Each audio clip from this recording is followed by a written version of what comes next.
Olá, bem-vindos a mais uma edição do podcast 15 Minutos da Gazeta do Povo. Eu sou a Bruna Covatti, jornalista da Gazeta do Povo, e apresento para vocês o podcast que vai te deixar bem informado com notícias do Brasil e do mundo, com comentários do Frederico Junkert, que já está aqui do meu lado. Bem-vindo, Fred. Olá, Bruna, e olá os amigos da Gazeta do Povo. Antes de a gente começar, eu quero te lembrar da nossa promoção da Semana do Consumidor, gente. Por apenas R$ 1,90 por mês, você garante a assinatura da Gazeta do Povo pelos primeiros 6 meses.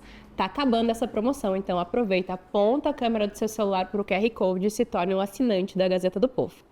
Hoje é um dia daqueles que a gente vai agradecer muito a análise do Fred, porque a gente vai falar sobre um contexto econômico, político e geopolítico com relação ao conflito entre Israel e o Irã e também a intervenção dos Estados Unidos, né? Já faz um mês que eles estão tentando fazer uma intervenção para acabar com o conflito.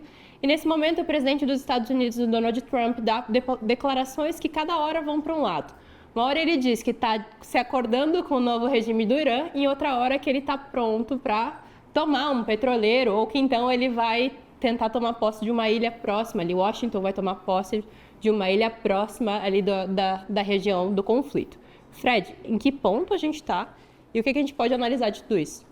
Perfeito, Bruno. A situação é bem complicada, diferente do que os Estados Unidos pensavam a princípio, de que fosse uma solução fácil, assim como foi no caso da Venezuela, da captura do Maduro no início desse ano. Houve um agravamento desse conflito entre Estados Unidos, Israel e o regime iraniano, e a situação é muito mais complexa e passa justamente pela importância geopolítica do Irã ali no contexto do Oriente Médio. Acho importante até fazer aqui uma retrospectiva histórica da escalada desse conflito entre os três países, Estados Unidos, Israel e Irã, desde a chegada ali do Ayatollah Khamenei ao poder ao poder em 1979, ele se colocou muito claramente como inimigo dos Estados Unidos e do Estado de Israel, a quem ele se referia como o grande Satã e o pequeno Satã. Veio numa escalada desses conflitos, de uma retórica beligerante entre os países ao longo do tempo, e um dos pontos de maior tensão entre os países era justamente o programa nuclear iraniano.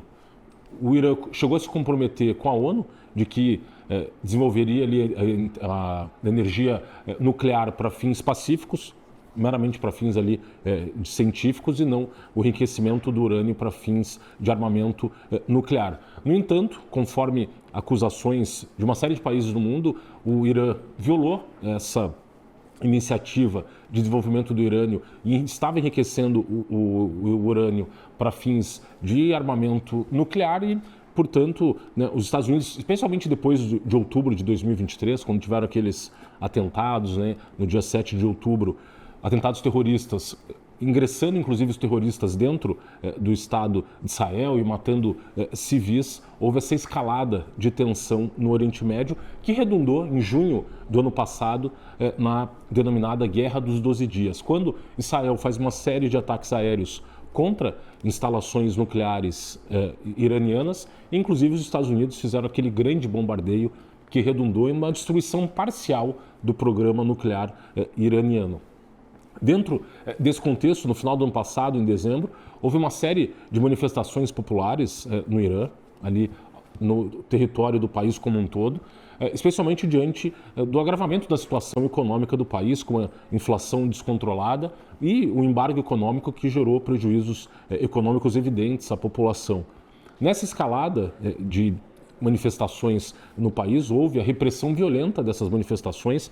Apura-se que aproximadamente 30 mil civis tenham sido mortos em decorrência desses protestos, até então que os Estados Unidos decidem lançar aquela operação chamada Fúria Épica contra o Irã no dia 28 de fevereiro próximo.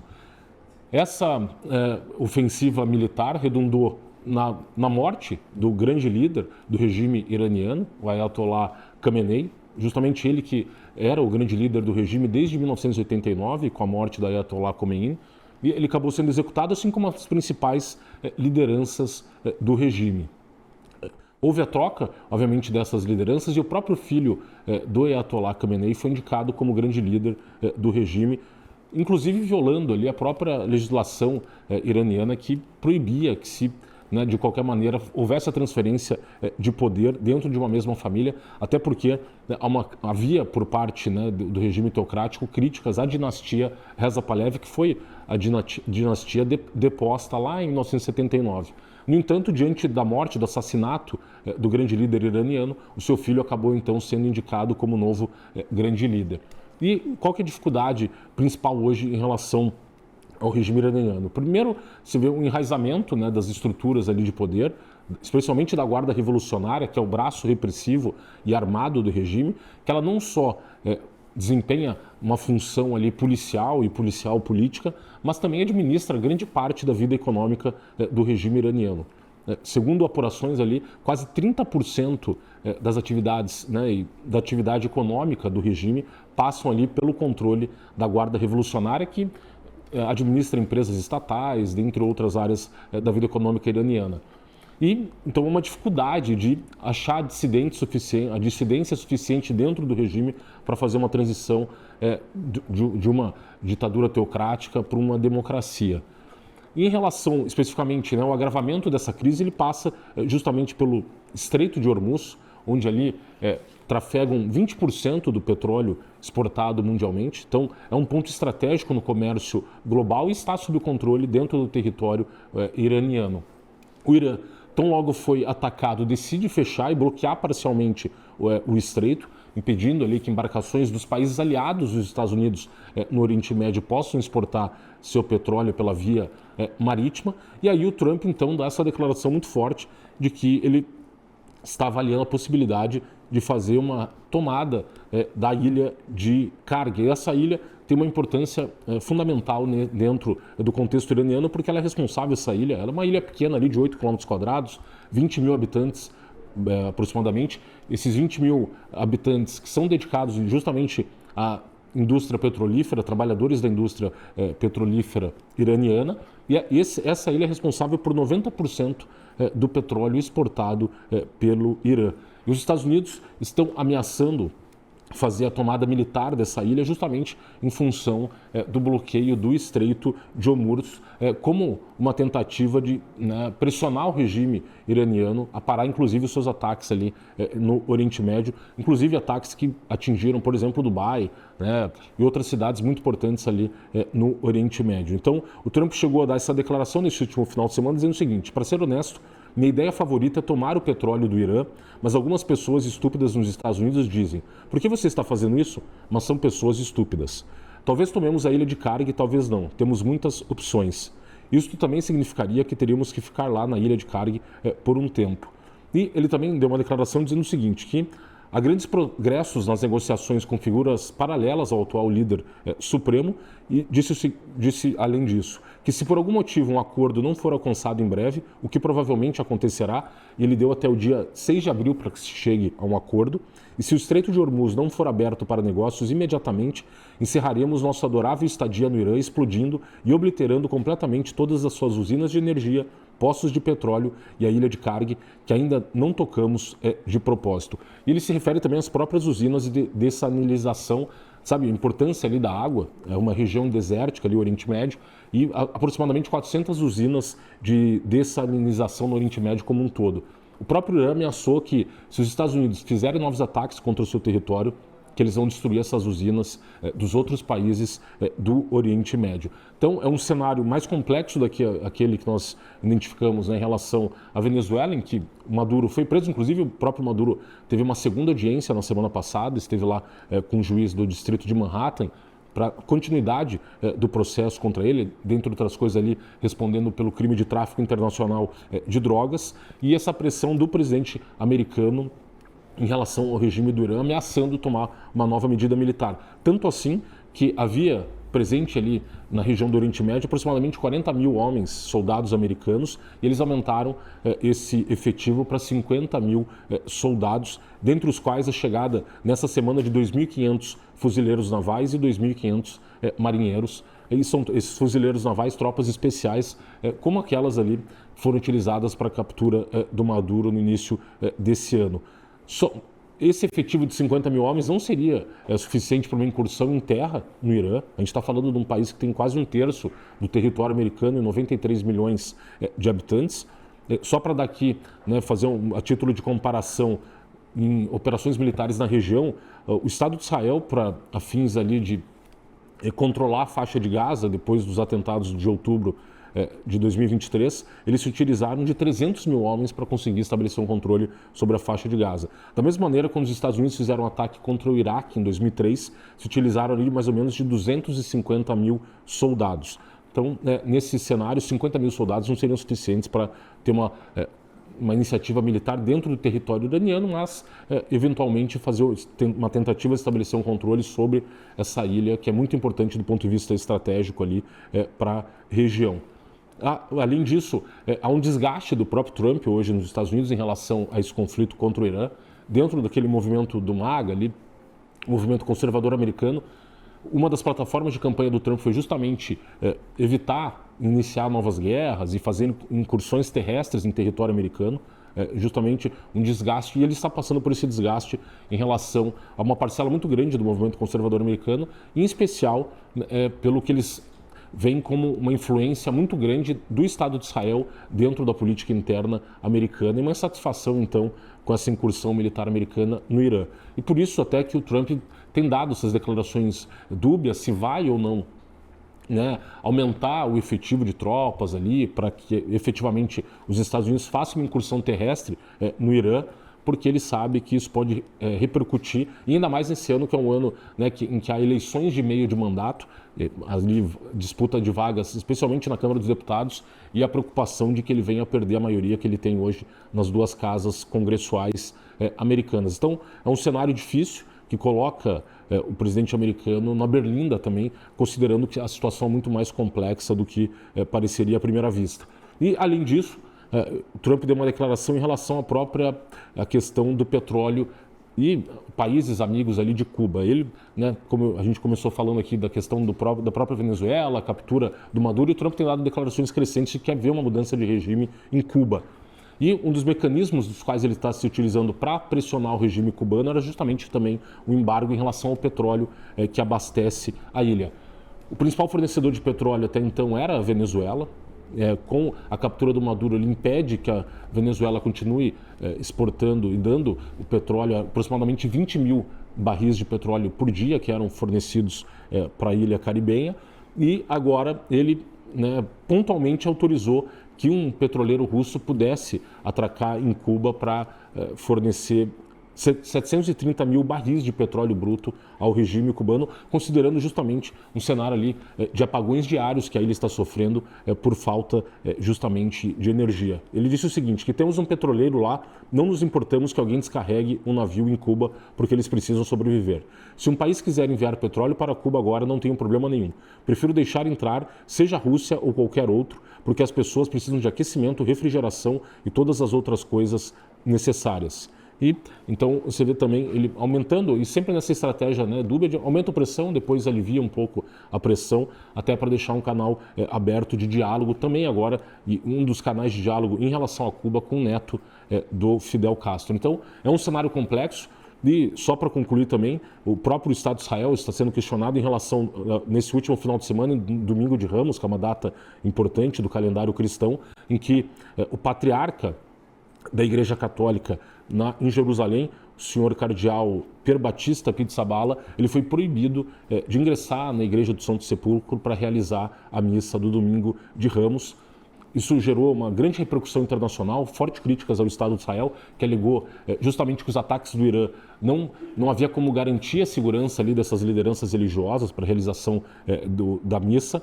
E aí o próprio Netanyahu se manifestou autorizando então que o cardeal católico pudesse realizar a missa de domingo de Ramos. Então é um cenário cada vez mais complexo na região e aguardemos aí se o Trump conseguirá chegar a um acordo.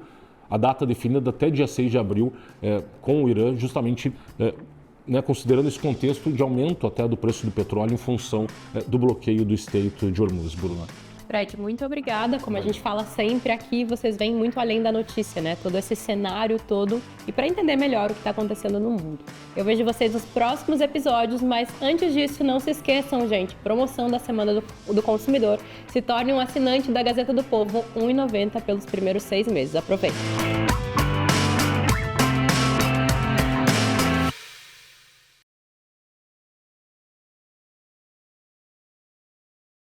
Olá, bem-vindos a mais uma edição do podcast 15 Minutos da Gazeta do Povo. Eu sou a Bruna Covatti, jornalista da Gazeta do Povo, e apresento para vocês o podcast que vai te deixar bem informado com notícias do Brasil e do mundo, hoje com comentários de Anne Dias. Bem-vinda, Anne. Muito obrigada, Bruna. É um prazer estar aqui com vocês, substituindo o Fred, mas tenho certeza que estou em ótima companhia. Com certeza, 100% feminino hoje o 15 Minutos. Essa é novidade pra gente. Bom, antes da gente começar, eu quero lembrar vocês da nossa promoção da Semana do Consumidor, gente. Por apenas R$ 1,90 nos primeiros 6 meses, você garante a assinatura da Gazeta do Povo. E hoje a gente vai falar de um assunto que é bem quente, já é um assunto quente, e nessa semana teve novas decisões que deixaram o assunto mais quente ainda, que são as eleições presidenciais, né? O PSD confirmou o Caiado como pré-candidato à presidência da República, e isso traz umas novas análises a esse cenário. Então a gente vai começar justamente falando sobre isso. Anne, como que você vê essa confirmação, como que ela aconteceu? Perfeito, Bruno. Eu acho que primeiro de tudo o que a gente pode analisar é que quem perde nessa confirmação é justamente o PT, né? O Partido dos Trabalhadores, que precisaria ali do centrão, de um apoio de um partido sólido, robusto como o PSD, para consolidar sua candidatura num ano que está muito desafiador. Então, nitidamente, o PSD lançando uma candidatura própria é um problema para o PT. Já a gente vai falar um pouco sobre o PT, que já tivemos novidades. E aí a gente vê que o Kassab, ele insistiu ali, falou por um bom tempo sobre lançar um dos 3 governadores do PSD que estavam no páreo. Então a gente tem Eduardo Leite, Ratinho e Caiado. O Ratinho desistiu na semana passada e o Caiado permaneceu firme. O Caiado, ele é nitidamente um candidato que se coloca à direita, ele tem feito um excelente trabalho como governador do estado de Goiás, principalmente na pauta de segurança pública, que Goiás é referência por conta da gestão estadual, então ele é um ótimo nome. Só que essa eleição não cabe novos nomes, na minha opinião. Então, essa eleição está sendo já desde as pré-campanhas uma eleição extremamente polarizada, com toda a situação de Jair Bolsonaro preso, agora com seu filho, teve mais gente agora, teve um pedido do PSOL pedindo para que o Bolsonaro perca a domiciliar e seja preso por uma declaração de Eduardo Bolsonaro, ou seja, não é uma campanha moderada. Então, ainda que o Caiado seja um bom gestor público, se coloque ali como defensor das pautas da direita, em sua primeira declaração como pré-candidato oficialmente, ele disse que vai conceder anistia, não cabe, na minha opinião, não cabe o nome de Caiado nesse momento, não vai alavancar muito, mas é importante para ter um posicionamento também à direita que não o Flávio Bolsonaro, vai trazer ali alguns votos e também, principalmente, como eu falei no meu ponto inicial, é importante para desestabilizar essa candidatura petista. Antes da gente voltar justamente para talvez essa ideia de terceira via, que a gente não sabe se vai ter ou não, vou falar mais com a Anne disso um pouquinho depois, sem que a gente saia do PSD. Então a gente tinha ali o Ratinho Júnior, o Caiado e o Eduardo Leite. Ontem mesmo o Eduardo Leite se disse decepcionado com a escolha de Kassab, justamente por essa ideia, né? Que ele diz que mantém uma polarização muito forte e na cabeça dele não é isso que se necessita para o Brasil de maneira geral. O que você pensa sobre isso? Então, eu já tenho analisado toda essa postura do Eduardo Leite há um bom tempo, de alguém que quer se colocar como moderado ali, mas é um discurso que não cabe nesse momento. Então, vou até fugir da política nacional, quando a gente fala de política internacional. O Eduardo Leite foi extremamente morno quando ele falou sobre as ações dos Estados Unidos na Venezuela, num momento em que não se espera um posicionamento morno.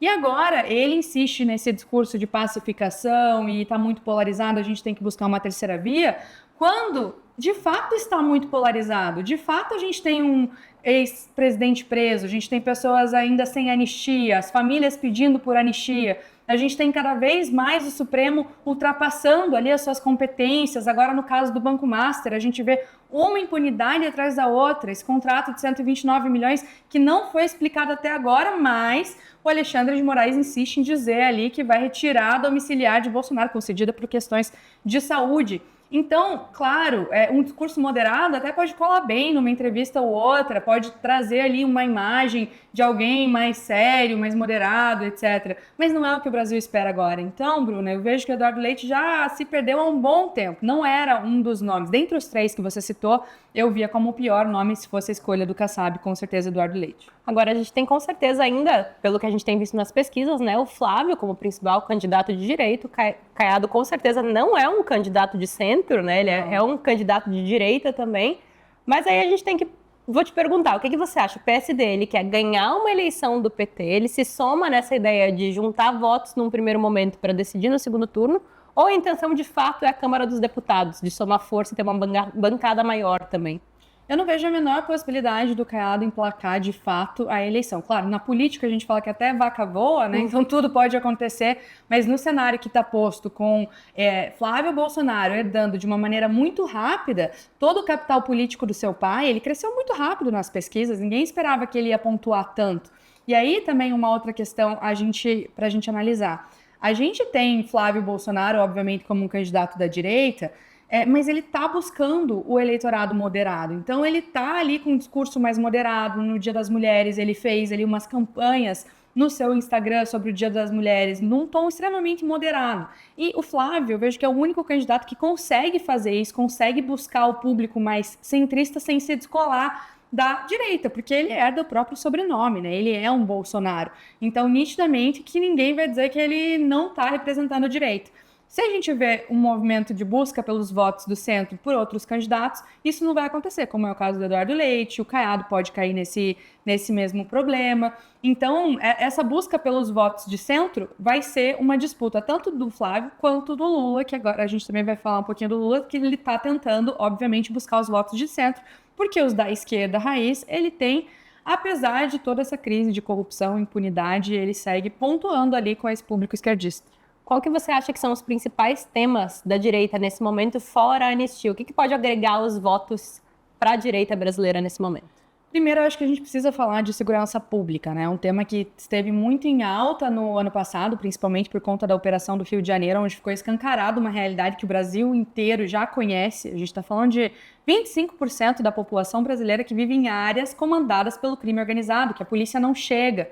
Então, é assustador saber que tem muitos lugares, são mais de 20 milhões de brasileiros, que eles não têm o básico, ele não consegue contratar uma internet básica sem ter que pagar para o crime. Então, isso é um assunto que está em alta e vai crescer cada vez mais. Inclusive, isso refletiu várias eleições na América Latina, como o Chile, por exemplo, El Salvador, a gente fala bastante, então o Brasil deve refletir essa pauta.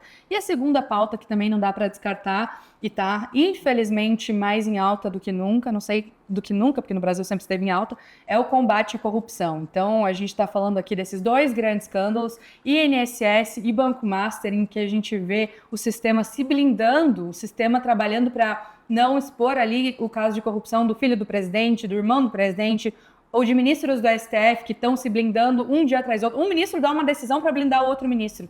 Então, com certeza, essas duas pautas aí eu colocaria como as duas entre as top mais importantes. E agora, do outro lado, né, na eleição presidenciável, hoje o Lula deu uma declaração confirmando, né, o Alckmin como seu vice mais uma vez. Anny, o que isso significa, né? Num mandato, inclusive, que ele tem uma altíssima rejeição, o mesmo formato para uma eleição. Qual que é a tua análise sobre isso? Primeiro é a dificuldade do Lula em emplacar um sucessor, né? Ele não consegue, ele já tentou ali com o Haddad, que não deu certo, agora também nessa tentativa forçada de lançar ele ao governo candidatura ao governo do estado de São Paulo, tendo a plena convicção de que vai ser uma candidatura em vão, né? Vão perder a candidatura, mas é para pontuar ali um projeto petista, para que ele consiga alavancar votos no estado de São Paulo. Ele tentou com a Dilma e todo mundo sabe o que aconteceu. E o Alckmin, ele veio se somando na eleição passada para trazer um discurso de moderação, fez uma gestão pífia, então ele não conseguiu ser alguém que de fato trouxe uma moderação. A gente viu, pelo contrário, uma gestão cada vez mais extremista. Então, o próprio Alckmin foi na posse do Khamenei, o ex-presidente do Irã, que agora foi morto. O Alckmin posou do lado dele, de alguém que matou ali milhares de cidadãos iranianos por protestarem, alguém que mata mulher, que mata gay, enfim, que representa o pior que existe numa sociedade. O Alckmin foi quem foi prestigiar a posse de um sujeito como esse. Então, a gente vê que até em questões básicas, porque é básico não apoiar um ditador como esse, o Alckmin conseguiu se curvar ao projeto petista, trazendo esse extremismo. E, claro, ainda assim, ele é um ex-PSDB, ele é alguém que quer tentar trazer uma imagem de mais moderado, os discursos dele são discursos mais moderados, mas não cola mais. O pessoal já entendeu, já se sabe que é só a continuidade do mesmo projeto político. E aí eu volto para a primeira questão, que é, na falta do PSD, que é o que a gente estava discutindo antes, que agora vai lançar o Caiado, o PSB vai tentar ser esse espaço aí de tentar buscar moderação, de tentar buscar um voto mais moderado. Mas eu não sei se vai caber muito bem, porque a gente já viu 4 anos de Alckmin com Lula e viu que nada teve de moderado nessa gestão. E quando a gente fala de projeto político, uma pessoa que vai querer em algum momento ser presidente da República ou se candidatar, ser pré-candidato, ser aceito como um pré-candidato à presidência da República, ele precisa construir uma carreira política. Você enxerga novos, possíveis nomes nesse momento no cenário político, pessoas que estão crescendo, que obviamente não nessa, mas numa próxima eleição possam se despontar nesse aspecto?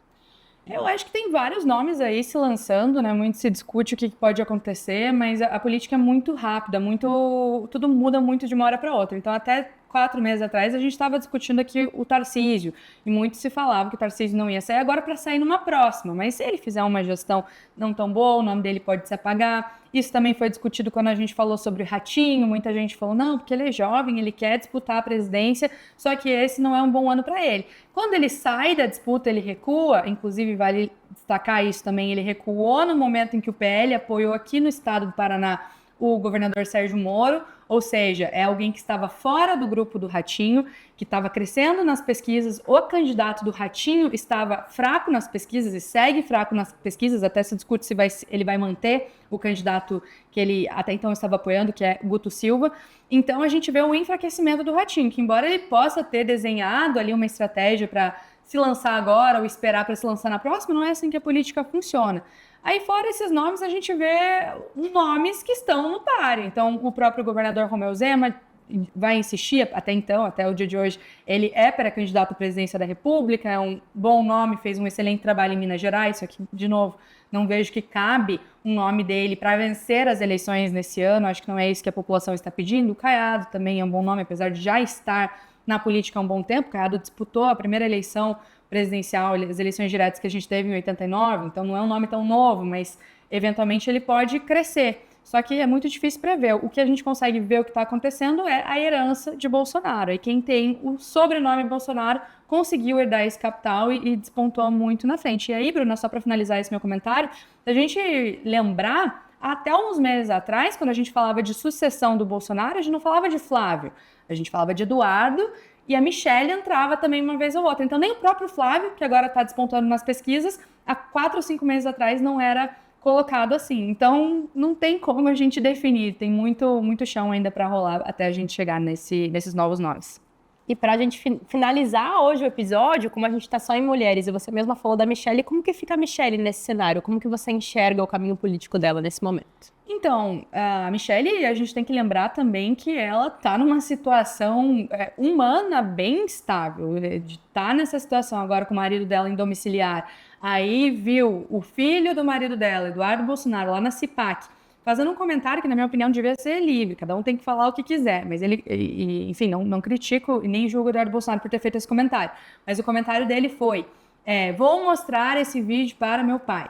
Isso foi motivo suficiente para pedirem o fim da domiciliar de Jair Bolsonaro. Então, pensa a Michelle em toda essa situação, a nível pessoal, tendo que receber o marido em casa, daí com uma ameaça dele ter que sair de casa, daí não pode mexer na rede social, não pode dar entrevista.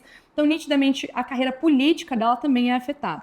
E aí a gente também lembra que houve desavenças entre a Michelle e os filhos do Bolsonaro. Então, um exemplo aqui é a candidatura do PL no Ceará, que, por um lado, queriam apoiar uma conjuntura ali junto com Ciro Gomes, a Michelle foi contra e foi apoiar Eduardo Girão como candidato ao governo do Ceará. E isso gerou um grande burburinho, e aí a Michelle contra Flávio, contra Eduardo, é o que complica um pouco a situação. Era um momento de unidade, né? A família precisa estar unida, até porque Jair Bolsonaro não pode falar, ele não pode dizer qual é a vontade dele. Mas eu vejo que essas desavenças já estão passando, acredito que muito em breve a gente deve ter esse apoio, com certeza com mais convicção, da Michelle a Flávio, e o projeto da família Bolsonaro deve estar em torno de Flávio Bolsonaro, que está indo super bem, pelo menos nesse início de pré-campanha. Anne, muito obrigada. Queria agradecer a tua participação aqui com a gente. Eu queria lembrar o pessoal lá de casa também, que está assistindo a gente ou ouvindo a gente, que a gente está nos últimos dias da Semana do Consumidor. Então, por R$ 1,90 vocês garantem a assinatura da Gazeta do Povo pelos primeiros 6 meses. Aproveitem. Eu vejo vocês no próximo episódio.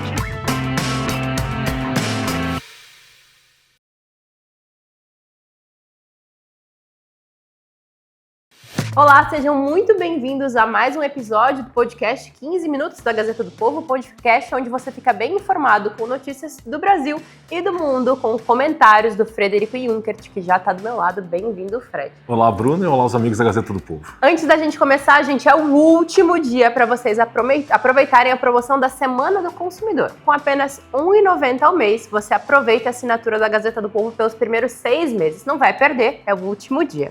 E hoje, Fred, pessoal que está nos assistindo ou nos ouvindo, a gente vai falar de pessoas que já foram bastante tema no último ano, no ano passado também, aqui do nosso podcast, que é Alexandre de Moraes, Viviane Barsi e Daniel Vorcaro, né? Hoje cedo saiu uma notícia que o Moraes teria voado pelo menos 8 vezes no último ano em jatinhos que estariam ligados a empresas de Vorcaro. Fred, explica pra gente.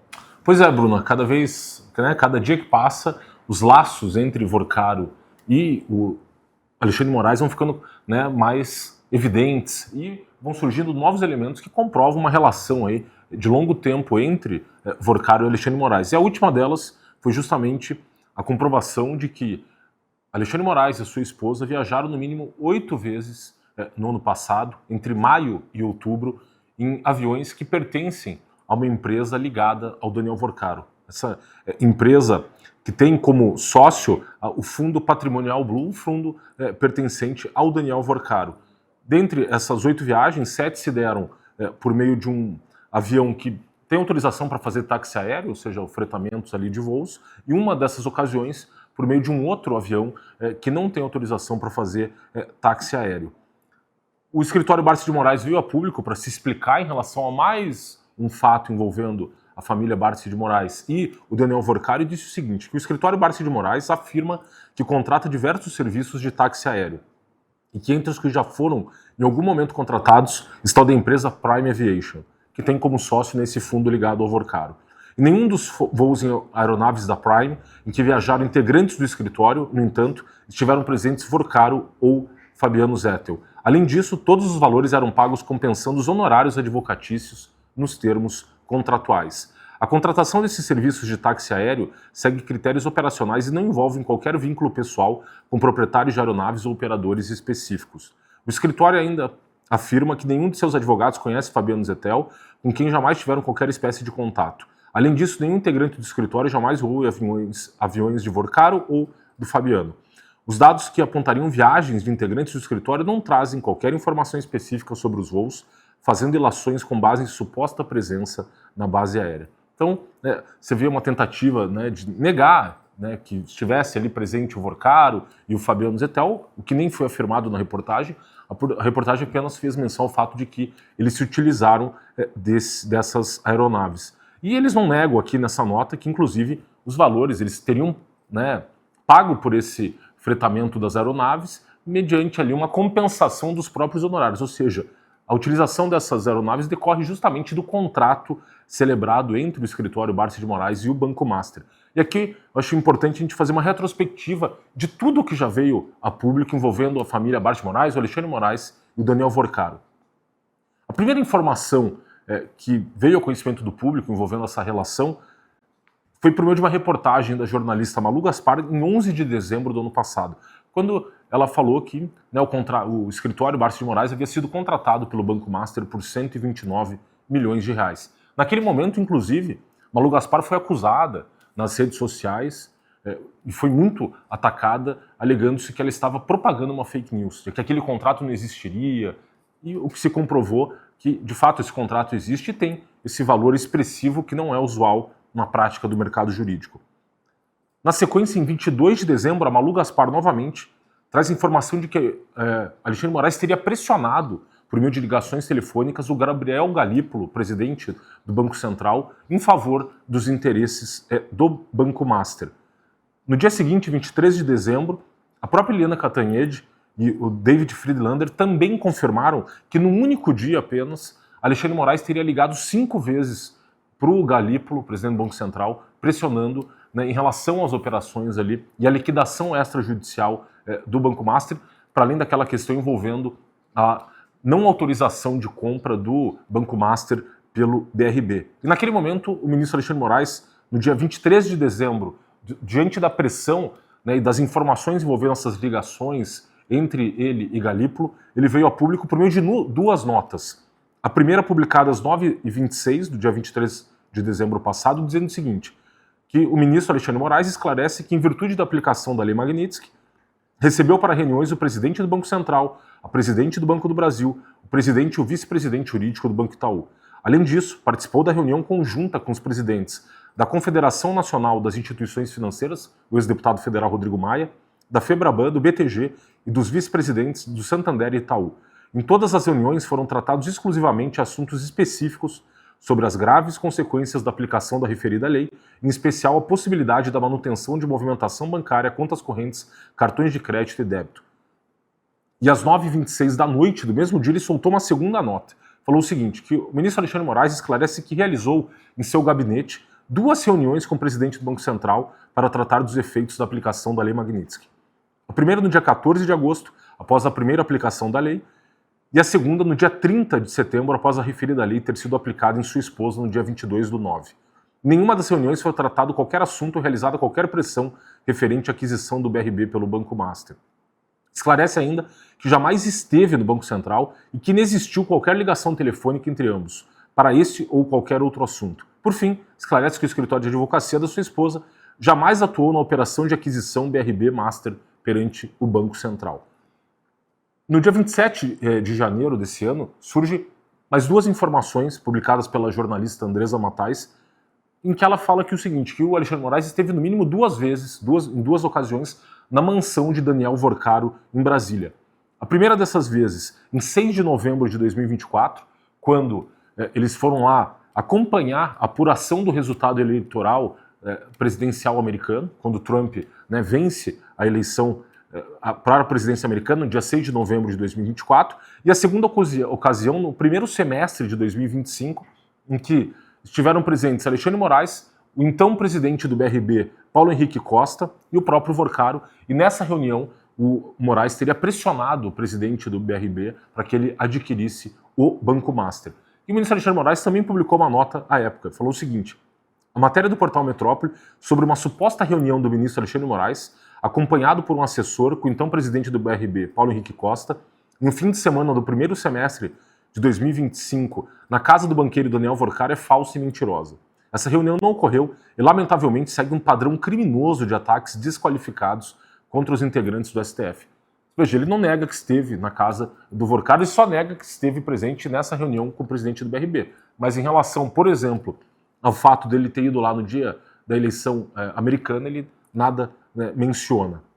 Além disso, quando agora, no início do mês de março, no dia 6 de março, vieram a público os diálogos entre Marta Graeff, ex-namorada e ex-noiva de Vorcaro, e o Vorcaro, novos encontros ali entre Vorcaro e Alexandre Moraes foram mencionados. No dia 20 de março de 2025, o Vorcaro teria se encontrado com Ciro Nogueira, presidente do PP, Hugo Mota, presidente da Câmara dos Deputados, e o próprio Moraes. E aqui ele faz a conversa que ele trava com a sua ex-noiva. Ela pergunta, você está com gente aí ou está me ignorando de propósito? Ela mandou várias mensagens para o Vorcaro, ele não respondia, demorou para responder, e ele responde o seguinte, estou sim, acabou chegando Hugo e Ciro aqui para falarem com Alexandre. Não deve demorar, mas se você for dormir eu saio e te chamo. Um mês depois, 19 de abril de 2025, na Páscoa, o feriado de Páscoa do ano passado, ele também faz menção ao encontro que ele teve com Alexandre Moraes, Vorcaro, na cidade de Campos do Jordão. E ele diz o seguinte, estou indo encontrar Alexandre de Moraes aqui perto de casa. No que responde a Marta Graeff. Como assim, amor? Ele está em Campos ou foi para te ver? O banqueiro responde, ele está passando o feriado. E essa conversa se deu justamente no dia 19 de abril, às 5h22 da tarde. Um novo encontro, no dia 29 de abril de 2025, em que ela inclusive questiona quem que era o Alexandre Moraes, que ela não conhecia, não sabia quem era fisicamente. Eles se falam por meio de uma ligação, ela fala o seguinte, o empresário fala o seguinte, o Vorcaro, estou aqui em casa, e ela responde, eles fazem uma ligação por meio de câmera, ela fala, quem era o primeiro cara? Ele responde, o Alexandre de Moraes. Ela, morri. E ele gostou da casa, amor? Tá muito mais astral. O banqueiro responde, sim, falou que é bem melhor e ele adorava o apartamento. Aí ela responde ao Vorcaro, ele falou para agradar, que vergonha que eu estava de pijama. Além disso, na sequência, o próprio Lauro Jardim menciona que o Alexandre Moraes esteve também com o Vorcaro na sua mansão, a famosa mansão em Trancoso, né, no sul da Bahia. No que o ministro Alexandre de Moraes soltou uma nova nota desmentindo. O gabinete do ministro Alexandre de Moraes afirma que é integralmente falsa a afirmação de que o ministro tenha frequentado a casa de Vorcaro em Trancoso. O ministro jamais realizou qualquer viagem particular com Daniel Vorcaro para qualquer destino. O ministro reitera que nunca esteve na propriedade citada, sendo improcedentes as tentativas de vincular sua agenda pessoal ou profissional a tais encontros. Além disso, aquelas conversas travadas entre Vorcaro e Alexandre de Moraes no dia 17 de novembro do ano passado, dia em que houve a decretação da prisão preventiva do Vorcaro, e eles trocaram essas mensagens, e que o Vorcaro inclusive pergunta ao Alexandre de Moraes se ele havia conseguido bloquear algo. Esse bloqueio pode se referir tanto à própria prisão preventiva, quanto à decisão de liquidação extrajudicial do Banco Master pelo Banco Central, que veio no dia seguinte à prisão do Vorcaro, no dia 18 de novembro do ano passado. Essas mensagens começaram a ser trocadas às 7h19 daquele dia. O Vorcaro manda um bom dia para ele, tudo bem, dizendo: estou tentando antecipar os investidores aqui e tenho chances de conseguir assinar e anunciar ainda hoje uma parte. E aí eu irei para lá para tentar a assinatura dos demais investidores estrangeiros. Aqui ele fala da tentativa de venda do Banco Master a um fundo estrangeiro. O Alexandre de Moraes, então, responde às 8h16 da manhã, dizendo, com uma mensagem de visualização única, então não se sabe ainda o teor dessa mensagem, no que 5h22 o Vorcaro responde novamente ao Alexandre de Moraes, diz: fiz uma correria aqui para tentar salvar, fiz o que deu, vou anunciar parte da transação. 5h26 da tarde, alguma novidade? Conseguiu ter notícia ou bloquear? Alexandre de Moraes responde às 5h31 com uma mensagem de visualização única. Às 8h04, alguma novidade? E aí o ministro Alexandre de Moraes responde 8h21 da noite, 8h23 da noite, com duas mensagens de visualização única. Às 8h48, o Vorcaro responde uma última vez e o Alexandre de Moraes dá ali um emoji de polegar positivo para o Vorcaro.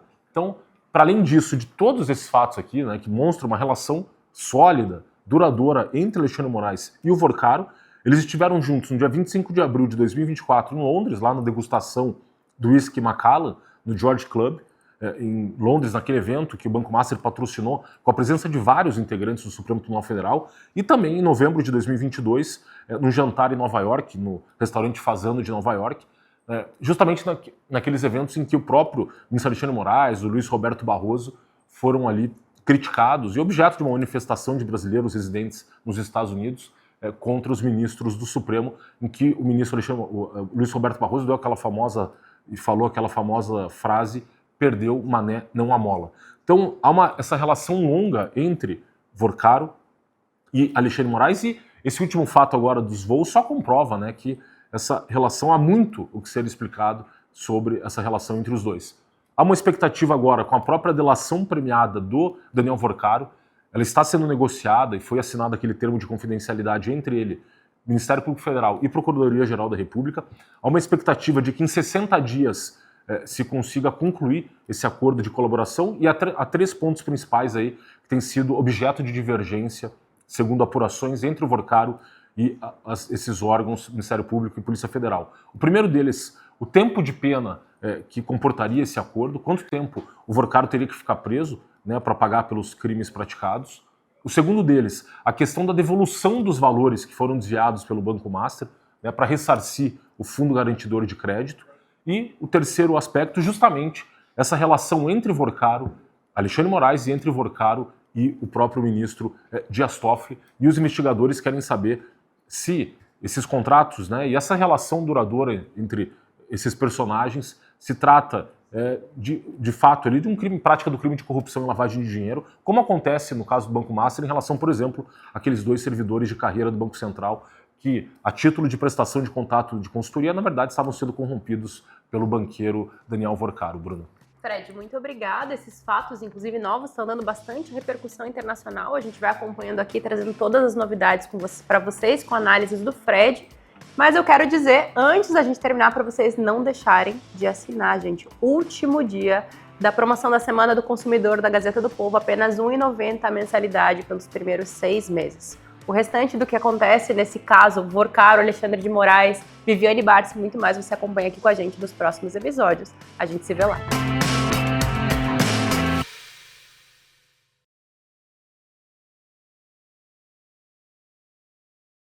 Olá, sejam muito bem-vindos a mais um episódio do podcast 15 Minutos da Gazeta do Povo. Eu sou a Bruna Covatti, jornalista da Gazeta do Povo, e apresento para vocês o podcast que vai te deixar bem informado com notícias do Brasil e do mundo, com comentários do Frederico Juncker, que já está do meu lado. Bem-vindo, Fred. Olá, Bruna, e olá aos amigos da Gazeta do Povo.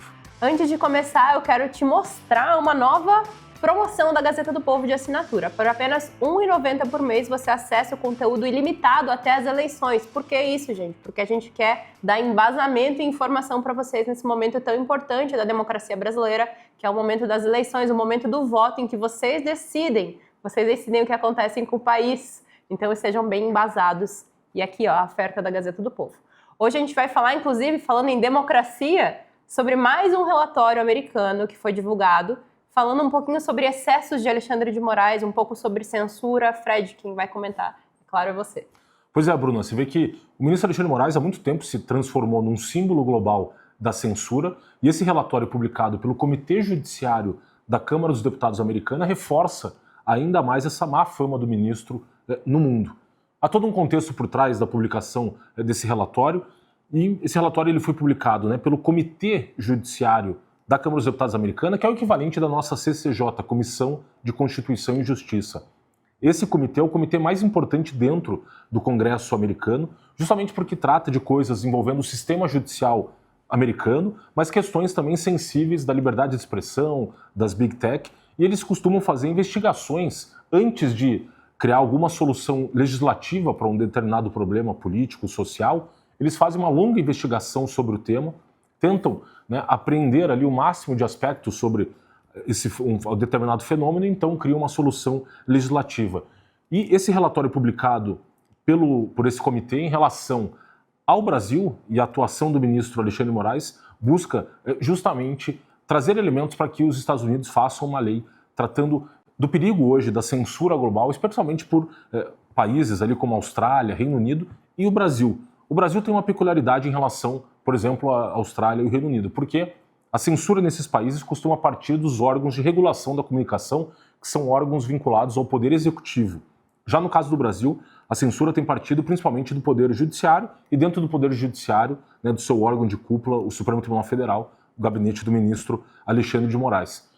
Esse comitê já havia publicado 2 relatórios sobre o Brasil, tratando de uma série de decisões do ministro Alexandre de Moraes, em maio de 2024. Então esse é o 3º relatório, ele foi intitulado O Ataque à Liberdade de Expressão no Exterior, o caso do Brasil, parte 3.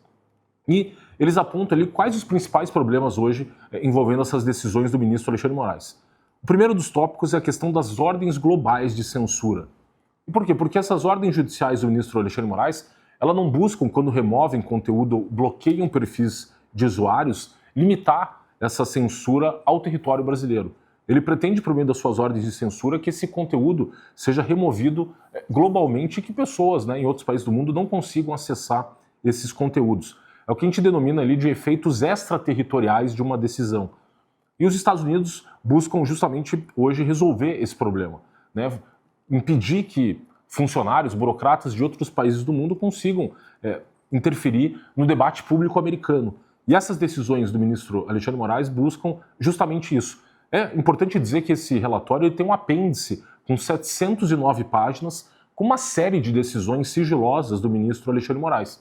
Essas decisões foram fornecidas por as grandes empresas de rede social americana para o Congresso americano, justamente porque essas empresas foram intimadas por esse comitê judiciário americano para fornecer esses documentos. Então, esse relatório publicado ontem, ele está embasado num farto conjunto probatório com as decisões ali do ministro Alexandre de Moraes arroladas. Então, um dos primeiros pontos de preocupação é justamente essa pretensão do ministro Alexandre de Moraes de que suas decisões tenham aí uma eficácia global. Além disso, ele trata da questão da tentativa do ministro de tentar silenciar não só o discurso dos brasileiros, mas o discurso dos próprios americanos.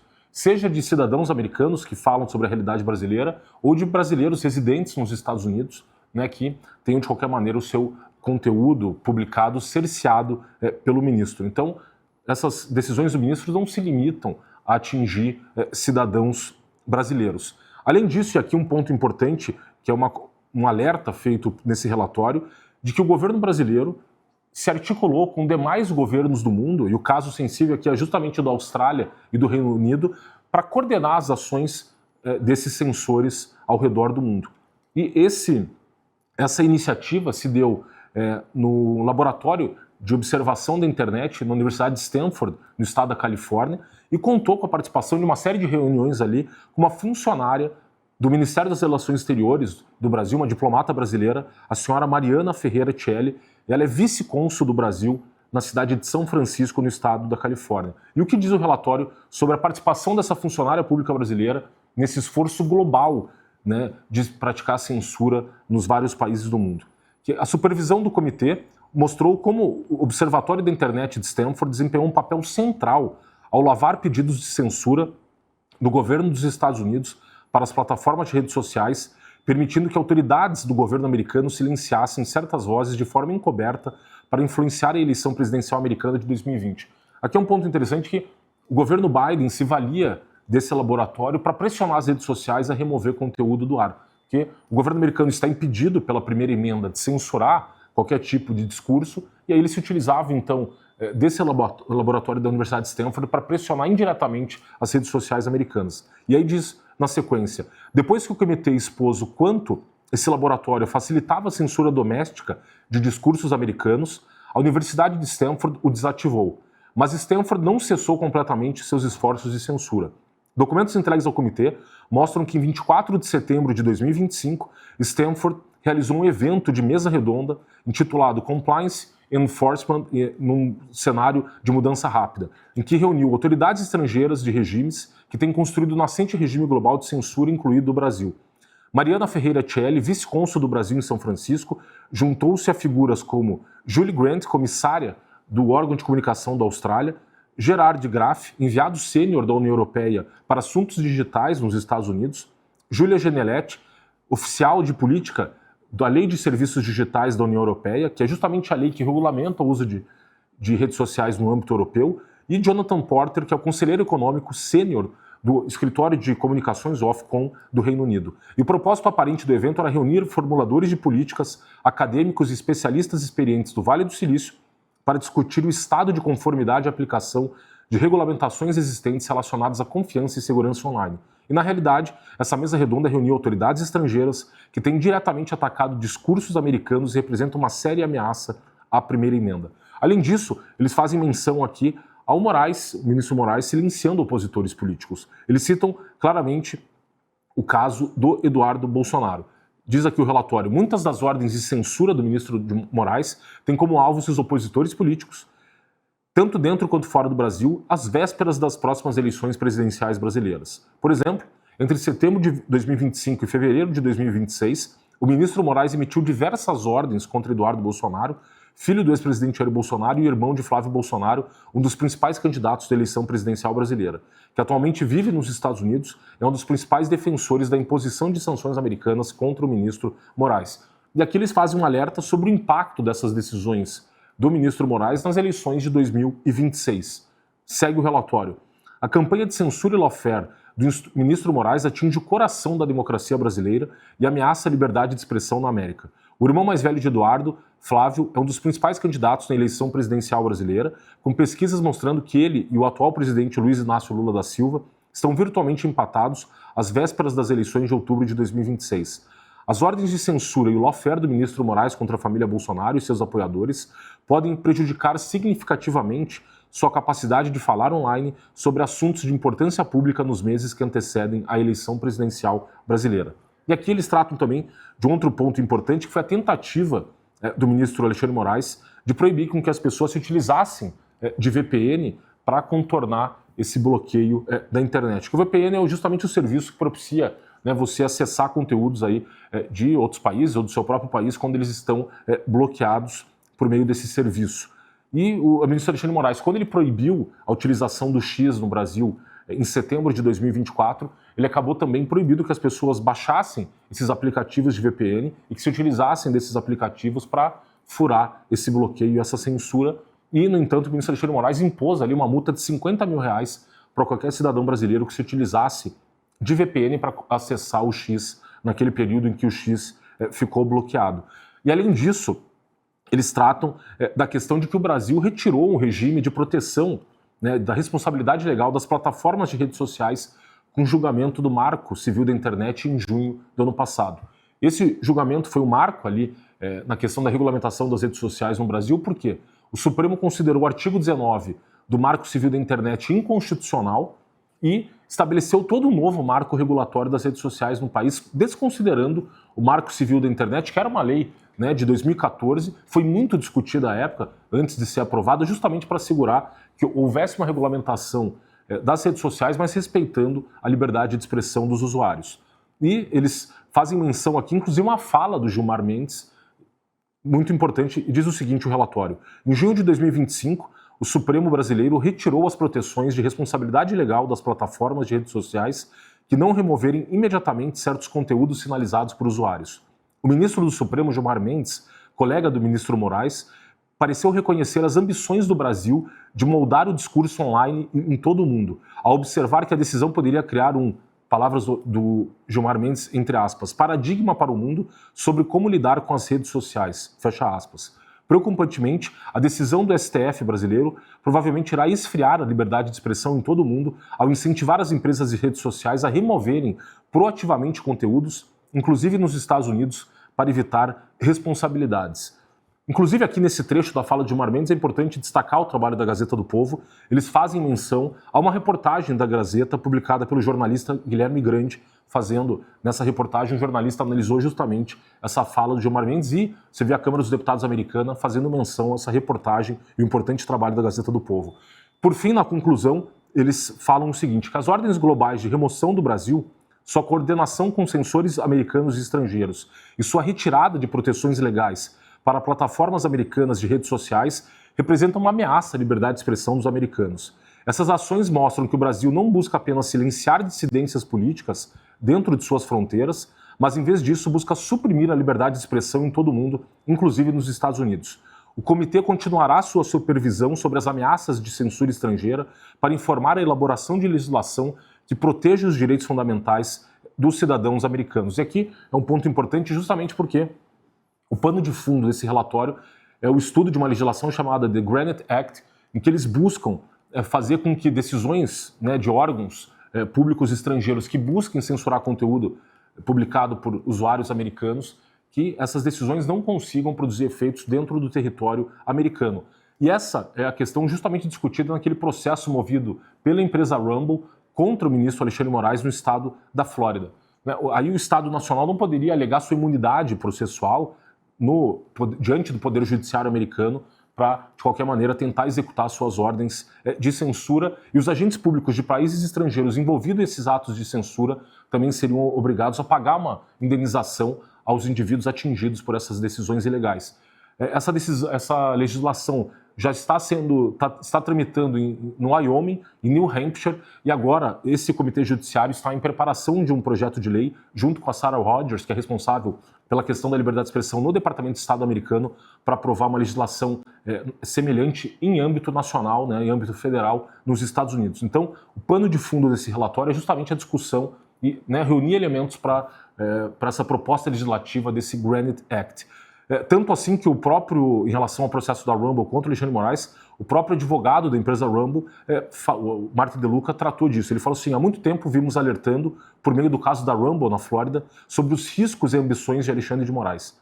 Trata-se de um desenvolvimento bem-vindo que o Comitê Judiciário publique algumas conclusões preliminares sobre esse caso. Além disso, Jason Miller, conselheiro do Trump, disse que o cerco está se fechando contra o STF e Alexandre de Moraes, mostrando que os Estados Unidos muito provavelmente vão adotar aí alguma medida legislativa ou eventualmente até administrativa, com uma reedição das sanções Magnitsky contra o ministro Alexandre de Moraes em função desses casos relatados, né, nesse relatório que, como eu disse, tem ali no seu apêndice 709 páginas com decisões do ministro Alexandre de Moraes de censura, né, e essas decisões que são desconhecidas do público brasileiro, porque, no geral, essas decisões são secretas e eles não concedem um acesso, seja a empresa, seja, em muitos dos casos, aquelas próprias pessoas atingidas por essas decisões, Bruno.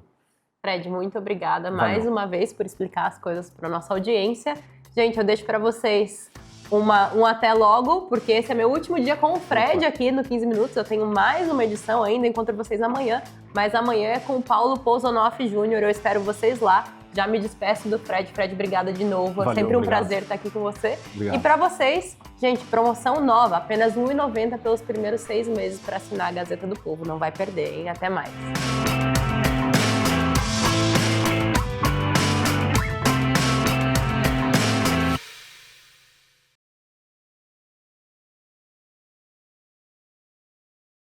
Olá, bem-vindos a mais uma edição do podcast 15 Minutos da Gazeta do Povo. Eu sou Bruna Covatti, jornalista da Gazeta do Povo, e apresento para vocês o podcast que vai te deixar bem informado com notícias do Brasil e do mundo e com comentários e análises do nosso grande time, que hoje eu tenho a honra de receber alguém bem especial aqui do meu lado. Estou muito feliz, Paulo Pozonoff Jr., seja muito bem-vindo. Muito obrigado, Bruna, e sejam bem-vindos vocês também aí da nossa audiência. Antes de a gente começar, e o assunto hoje é bem quente, eu quero falar para vocês de uma promoção muito especial da Gazeta do Povo, a nova promoção. Por apenas R$ 1,90 o mês até as eleições, você garante cobertura ilimitada da Gazeta do Povo, todo o nosso conteúdo, com os nossos colunistas, como o Paulo, como o Constantino, muito conteúdo bom. E a gente quer te ajudar numa das decisões mais importantes, né, que é o momento da eleição, o momento do voto. Então, até as eleições, R$ 1,90, a Gazeta do Povo ilimitada, não vai perder. Hoje a gente vai falar de um personagem que é muito caricato já, muito figurinha carimbada no 15 Minutos, no noticiário e em muitos lugares, que é o Alexandre de Moraes, mas o personagem principal é Valdemar Costa Neto. O presidente do PL deu uma entrevista cheia de declarações polêmicas, e a primeira delas, Paulo, que eu queria que você comentasse, porque eu fiquei confusa, não sei como é que o pessoal recebeu isso, mas eu falei, como assim? Ele disse que quem começou esse grande poder de Alexandre de Moraes foi ninguém mais, ninguém menos que Jair Bolsonaro. Paulo, comenta isso pra gente. Valdemar, me cansa a beleza, sinceramente. O Valdemar, que é o grande calcanhar de Aquiles aí da direita, do PL, né? Eu já escrevi aqui na Gazeta do Povo várias vezes sobre isso. Recentemente, acho que foi umas 2 semanas, eu escrevi sobre o Moro, né? Porque o senador Sérgio Moro se filiou ao PL e estava lá tirando foto ao lado do Valdemar, que é uma cena absolutamente constrangedora, que o Valdemar Costa Neto, ele foi condenado lá no caso do Mensalão, acabou preso e tal. Eu realmente não entendo como a direita brasileira consegue conviver com esse personagem, que é Valdemar Costa Neto, que é uma figura ali emblemática do centrão, dessa política mais fisiológica, né? Bruno, sabe, eu estava até conversando com uns amigos, tem uns amigos assim que são admiradores do deputado Nicolas Ferreira. Assim, eu só não vou dizer aqui também que eu admiro o deputado Nicolas Ferreira, porque jornalista não tem essa de ficar admirando político, né? Mas é um menino aí que parece que tem a cabeça no lugar. E eu estava falando com eles que eu também não entendo como Nicolas Ferreira está, né, se sujeita ao poder desse cacique, desse sujeito aí, que realmente é muito, mas muito constrangedor mesmo. Além de falar aí do Bolsonaro, recentemente o Valdemar Costa Neto esteve ao lado do Dória, aquele ex-governador de São Paulo, aí, que vocês devem se lembrar dele. E o Dória fez uma série de críticas ao Bolsonaro durante a vacina, porque vocês lembram que o Dória, a vacina lá da Covid era a obsessão do Dória. E havia ali um embate com o Bolsonaro. E o Valdemar estava lá concordando com o Dória. Assim, um sujeito sem princípios nenhum. Ele não assume absolutamente nenhum lado. Ele é um oportunista. Ele vê o lado ali que está recebendo aplausos, ele concorda. Senão, ele vai para o outro lado que pode estar falando algo completamente diferente. Outra coisa aí recente que o Valdemar Costa Neto disse é que o PL não está preocupado que os candidatos ao Senado se declarem aí comprometidos com o impeachment de um ministro do STF. Então você vê aí que é um cara liso, como a gente fala, né, Bruno? Liso. Ele fala o que ele acha que é interessante para ele e só para ele politicamente. E a mais recente declaração do Valdemar foi essa aí, em que ele colocou nas costas do Bolsonaro esse, como eu direi, pendor aí, autoritário do Alexandre de Moraes. Diz que quem deu essa força toda pro Alexandre de Moraes foi o Bolsonaro. Olha, não vou dizer que ele não tem um pinguinho de razão, porque a gente sabe que o Bolsonaro foi temerário em várias ocasiões, como por exemplo, quando xingou o Alexandre de Moraes de canalha lá na Avenida Paulista, mas eu acho muito complicado nesse momento, né, da pré-campanha, que aliás é uma hipocrisia, né? A gente sabe que é uma campanha já que está rolando, mas eu acho temerário da parte dele, nesse momento, dar esse tipo de declaração aí. Aí o pessoal fica perdido, né? De que lado, de que time faz parte esse Valdemar Costa Neto? Eu vou te dizer, faz parte do time Valdemar Costa Neto. O que for interessante para ele é o que realmente importa. Bruna? E ainda mais nessa mesma entrevista teve mais algumas coisas assim que eu olhei e falei assim, preciso falar disso com o Paulo, porque o Paulo vai esclarecer isso na minha cabeça e para nossa audiência também. Ele disse que foi amigo de Alexandre de Moraes por um tempo, até porque os dois, é de São Paulo, aquela coisa, mas que ficou chateado quando o Alexandre de Moraes, o milício, pediu a prisão dele por causa da arma encontrada na casa dele, né? A arma essa que ele disse que era legal, do filho dele, um monte de coisa, mas... E além disso, que atualmente ele não fala mais sobre STF porque ele tem medo de falar e sobrar para a turma dele. Paulo, que problema tem que a gente pode ver nessa declaração? Bom, medo todo mundo tem, eu também tenho medo, mas ele é político, ele foi eleito para isso, ele foi eleito para, assim, nessa situação, ele tem que partir para o confronto, óbvio, ninguém está falando de confronto físico ou coisa parecida, mas confronto político com o STF, com o ministro Alexandre de Moraes, que se porta, né, também como um político. É um jogo político, é uma disputa política, e o Valdemar Costa Neto tem que enfrentar esse adversário que é muito poderoso, que é o Alexandre de Moraes. O que falta ao Valdemar Costa Neto, e como todo político do Centrão, né, mas ele é o mais chamativo, porque ele é o grande cacique desse Centrão fisiológico, é bril. O cara não tem bril, sabe? Bril. Não tem aquela disposição para lutar aí, seja pelo que for, a gente costuma chamar essa luta, né, uma luta política virtuosa pelo bem comum. Então eu aposto com você, Bruno, que o Valdemar Costa Neto tem a menor ideia do que seja esse bem comum. Como eu disse aqui, o único interesse do Valdemar Costa Neto se chama Valdemar Costa Neto. E já que a gente está falando de declarações polêmicas, briga retórica, né? Porque nesse meio tempo, por enquanto, é só uma briga retórica. A gente também tem declarações quentes de Eduardo Bolsonaro, de novo, esse embate dele que já tem um tempo com Alexandre de Moraes, agora por conta da declaração que ele fez lá na CPEC, que ele falou que ia mostrar um vídeo, né? Gravando um vídeo para mostrar para o meu pai, e essa declaração que poderia, quase, né? Levou uma anulação da domiciliar do ex-presidente Jair Bolsonaro. Eu vou ler aqui para você a declaração de Eduardo ontem para Alexandre de Moraes, e aí você comenta. Tá bom, claro. Foi calorosa, viu? Tá pronto para ouvir? Vai me colocar nessa fria aí. Eduardo disse: o Alexandre de Moraes é maluco. Ele tem um fetiche comigo. Eu acho que ele deve sonhar comigo, por isso que ele fica tentando fazer essas ordens. Ele, na verdade, tenta me intimidar. Bom, é sempre complicado criticar Eduardo Bolsonaro, que é uma figura bastante agressiva aí retoricamente, mas aqui é o meu papel, então paciência.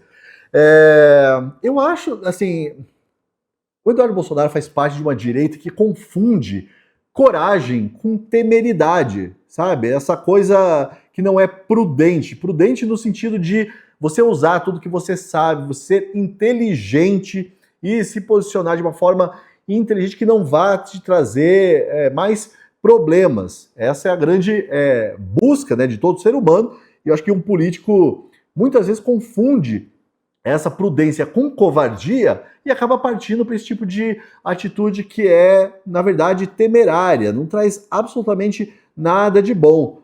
Aí o Eduardo Bolsonaro resolveu cantar de galo e mais uma vez provocar o Alexandre de Moraes.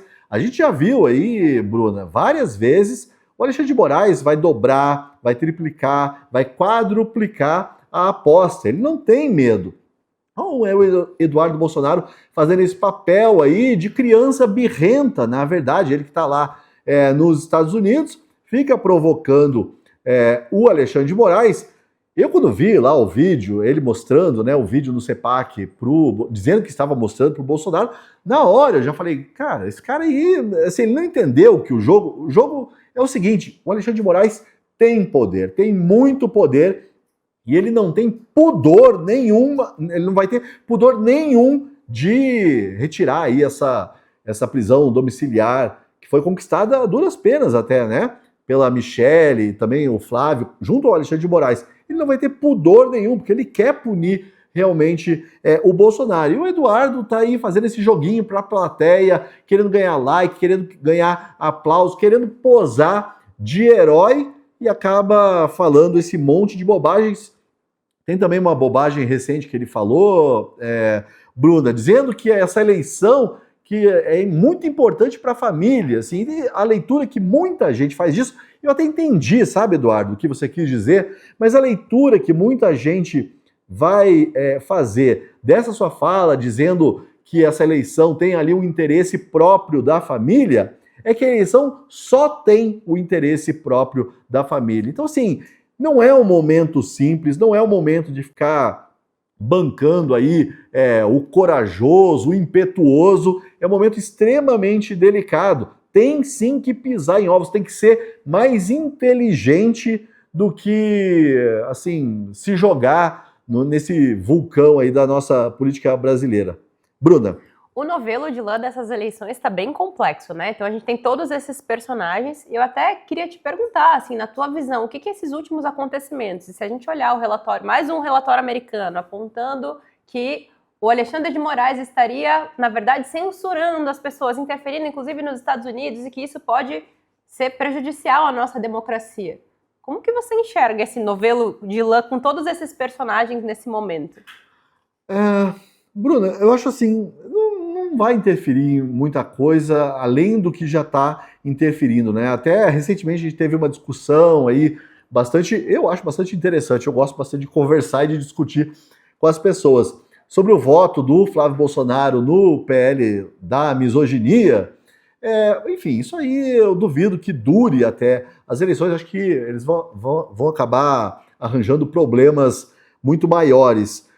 O Alexandre de Moraes também. Hoje em dia, a situação que a gente vive é a seguinte: quem tem o Alexandre de Moraes como vilão, quem sabe que ele é o vilão, que ele interfere, quem quer o impeachment do Alexandre de Moraes vai votar num senador que fala isso, já está decidido.